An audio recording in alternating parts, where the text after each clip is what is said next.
எடப்பாடி பழனிசாமி அவர்களை உரையாற்ற வருமாறு அன்புடன் அழைக்கிறோம். அதிமுக சிறுபான்மையினருக்கான கட்சி.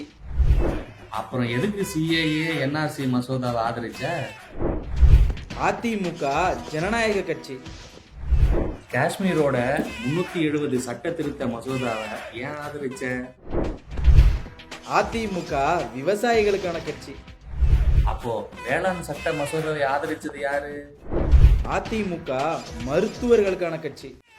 தமிழ்நாட்டுல தடையில இருந்த நீட்டுக்கு அனுமதி கொடுத்தது யாரு?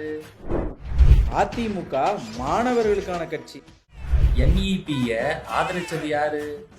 அதிமுக சாமானியனுக்கான கட்சி. உதய் மின் திட்டத்துல கையெழுத்து போட்டது யாரு? அதிமுக இளைஞர்களுக்கான கட்சி. தமிழே தெரியாதவன் கூட TNPSC-ல பாஸ் பண்ற மாதிரி மாத்துனது யாரு? இப்போ சொல்லு, ADMK மக்களுக்கான கட்சியா இல்ல மக்கள் விரோத கட்சியா?